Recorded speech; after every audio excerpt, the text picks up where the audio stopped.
bone-chilling episode of Tales of Terror.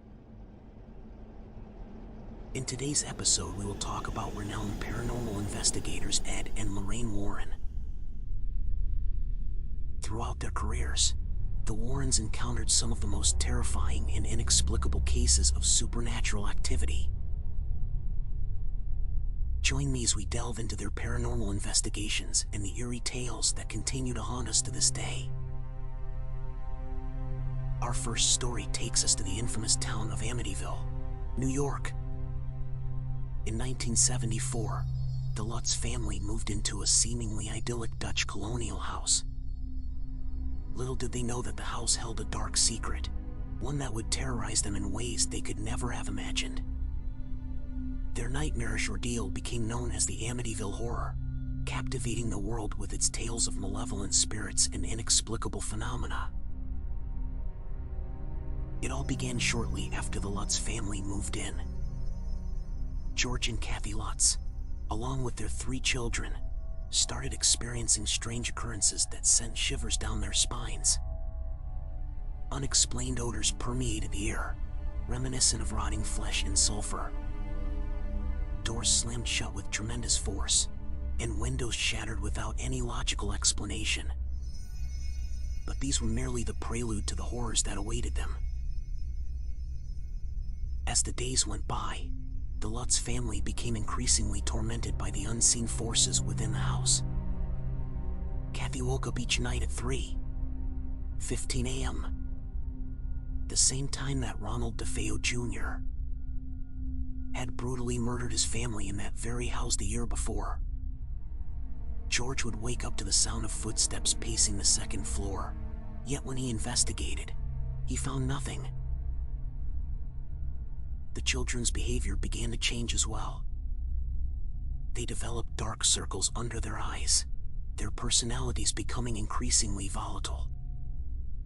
The youngest daughter, Missy, claimed to have befriended an invisible entity she called Jody, who appeared as a demonic pig-like creature with glowing red eyes. The evil presence that had taken hold of the house seemed to target the children with particular intensity. The Lutz family's desperation led them to seek help from Ed and Lorraine Warren, renowned paranormal investigators. The Warrens quickly recognized the malevolent nature of the haunting and conducted an extensive investigation. They uncovered the horrifying history of the house, its previous occupants, and the dark events that had unfolded within its walls. The Warrens believed that the house was infested with demonic entities, feeding off the residual energy of the tragic DeFeo murders. The malevolence had become so potent that it manifested itself in terrifying ways, manipulating the environment and tormenting the Lutz family. The Amityville house had become a focal point for supernatural evil. With the Warrens' assistance, the Lutz family made the difficult decision to flee the house, leaving behind their belongings and the nightmarish memories that haunted them. The Amityville Horror had taken its toll on their lives, leaving them forever marked by the terror they had endured. The story of the Amityville Horror captivated the world, inspiring books, documentaries, and movies.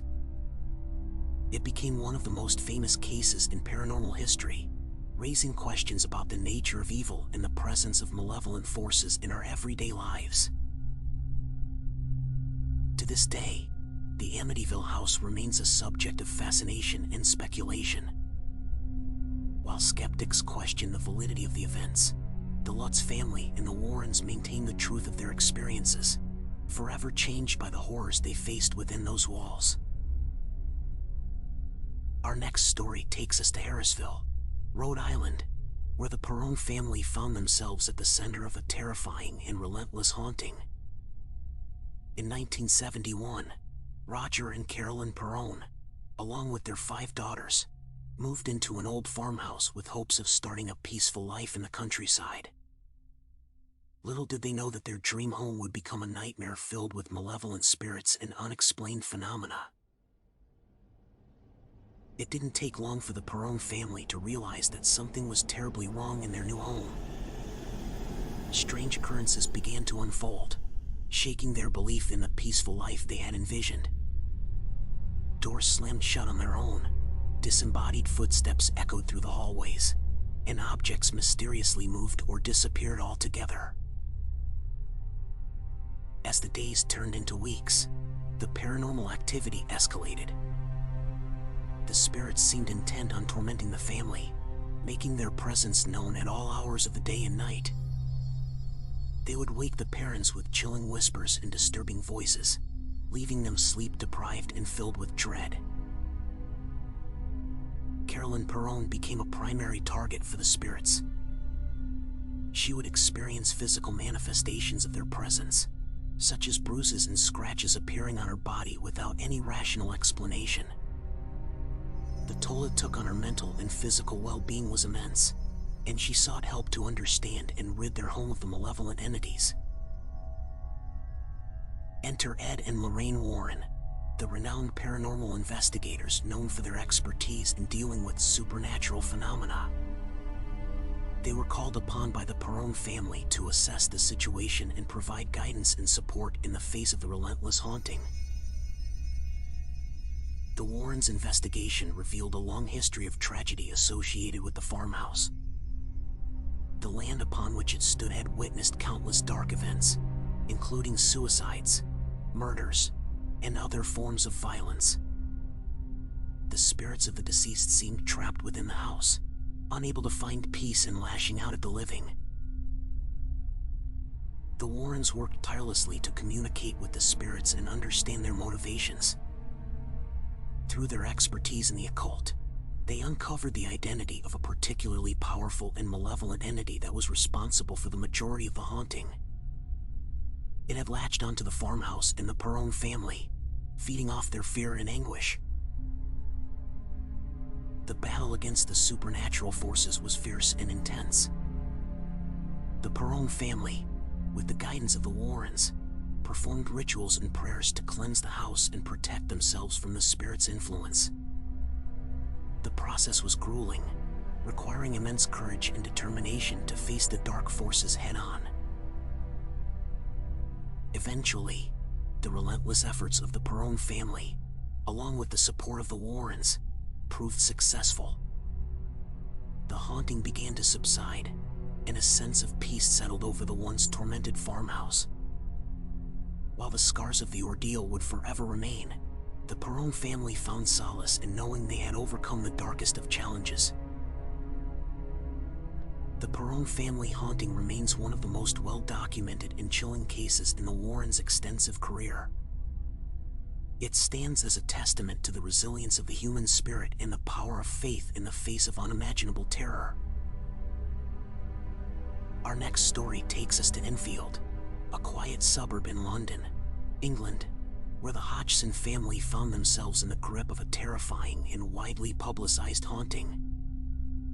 In 1977, Peggy Hodgson and her 4 children, Margaret, Janet, Johnny, and Billy, experienced a series of inexplicable and disturbing events that would come to be known as the Enfield poltergeist.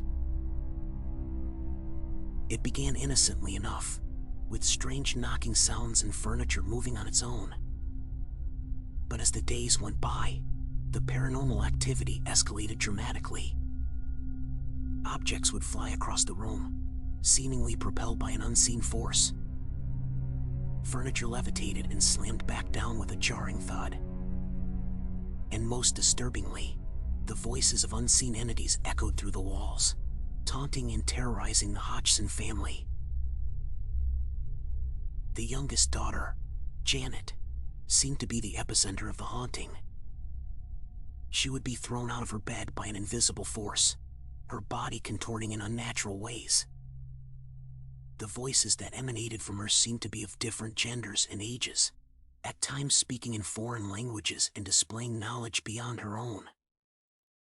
It was clear that the Hodgson household had become a battleground for supernatural forces. The unsettling events caught the attention of the media, drawing widespread attention and skepticism. But amid the scrutiny, Ed and Lorraine Warren, renowned paranormal investigators, were contacted and arrived at the scene to assess the situation and their expertise. The Warrens spent extensive time investigating the Enfield haunting, meticulously documenting the paranormal occurrences and conducting interviews with the family and witnesses. Their findings revealed a complex web of supernatural activity, suggesting the presence of multiple spirits vying for control within the house. The Warrens believed that the Enfield poltergeist was not a singular entity but a manifestation of several spirits, some mischievous and others malevolent. They theorized that the spirits had latched onto Janet, using her as a conduit to communicate and carry out their terrifying acts. As the Warrens delved deeper into the case, they discovered a tragic history connected to the Enfield house. A previous tenant had died on the property, possibly leaving behind residual energy that attracted other spirits. The Warrens worked tirelessly to communicate with the entities, attempting to understand their motivations and ultimately bring peace to the tormented Hodgson family. The case garnered international attention, with skeptics questioning the authenticity of the events. However, the evidence gathered by the Warrens, along with the first-hand experiences of the Hodgson family, painted a haunting picture of supernatural torment that couldn't be easily dismissed. Over time, the activity in the Hodgson home began to wane, and the Warrens' involvement played a significant role in bringing about a sense of calm. While the Enfield poltergeist would forever be etched in the memories of those who experienced it, the Hodgson family could finally begin to rebuild their lives. The Enfield poltergeist case remains one of the most well-known and debated hauntings in paranormal history. It continues to fascinate and perplex experts and enthusiasts alike, with no definitive explanation for the multitude of paranormal phenomena witnessed by the Hodgson family and documented by the Warrens. Our next story delves into the eerie tale of the infamous Annabelle doll, a seemingly innocent plaything that became a conduit for malevolent forces. In the early 1970s, a young nursing student named Donna received a vintage Raggedy Ann doll as a gift from her mother. Little did she know that this seemingly harmless doll would bring unimaginable terror into her life. Strange occurrences began to unfold shortly after Donna placed the doll in her apartment. The doll seemed to move on its own, changing positions from room to room. At first, Donna and her roommate, Angie, brushed it off as mere coincidence or their own forgetfulness. But as the activity escalated, they realized there was something more sinister at play. Notes started appearing, scrawled in childish handwriting, despite there being no logical explanation as to how they got there. The doll seemed to emit an eerie presence, causing feelings of unease and fear in those who encountered it. It became apparent that the Annabelle doll was not just an inanimate object but a vessel for something far more sinister. Frightened and desperate for answers, Donna reached out to a psychic medium who conducted a seance. The medium revealed that the doll was being manipulated by the spirit of a deceased girl named Annabelle Higgins. The girl's troubled soul had attached itself to the doll, seeking companionship but ultimately bringing malevolent energy into Donna's home. Realizing the severity of the situation, Donna sought the help of Ed and Lorraine Warren, who recognized the doll's dangerous nature. The Warrens, experienced in dealing with supernatural entities, concluded that the doll was not possessed but manipulated by an inhuman presence, an entity pretending to be Annabelle Higgins. The Warrens took possession of the doll, understanding the need to contain the malevolent force within it. They placed it in a specially constructed case blessed by a priest and stored it in their occult museum, ensuring that it would no longer pose a threat to anyone.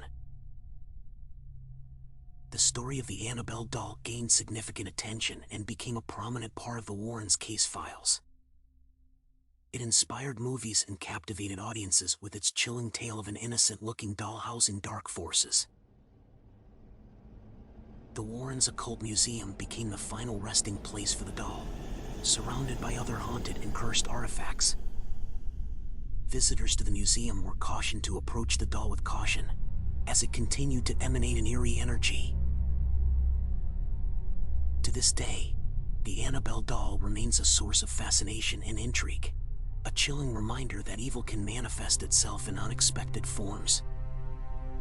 Its story serves as a cautionary tale, urging us to be wary of the objects we invite into our lives and the unseen forces that may lurk within them. Our final story delves into the harrowing case known as the Demon Murder Trial, a chilling combination of supernatural forces and a real-life murder trial. In 1981, Arn Cheyenne Johnson stood trial for the murder of his landlord, Alan Bono, in Brookfield, Connecticut. What made this case particularly shocking was the defense's claim that Johnson was not responsible for his actions due to demonic possession. The events leading up to the murder began months earlier when Johnson's girlfriend's younger brother, David Glatzel, started experiencing disturbing phenomena. David's behavior became increasingly erratic, and he would often speak in deep, growling voices, claiming to be tormented by unseen entities. The Glatzel family sought help from Ed and Lorraine Warren, who were well known for their expertise in dealing with supernatural cases. The Warrens believed that David Glatzel had become a victim of demonic possession, and they attempted to perform an exorcism to free him from the malevolent forces. During the exorcism, Arn Johnson, out of love and concern for David, challenged the demon to leave the boy's body and possess him instead. Little did Johnson know the dire consequences that would follow. After the exorcism, Johnson's personality underwent a drastic change. He displayed aggression, paranoia, and violent tendencies, which eventually culminated in the fatal stabbing of Alan Bono, the Glatzel family's landlord. When Johnson stood trial for murder, his defense team, led by Martin Minella, argued that he committed the crime under the influence of demonic possession. The case sparked intense media attention and captivated the nation. It was the first time in U.S. history that demonic possession was used as a defense in a murder trial.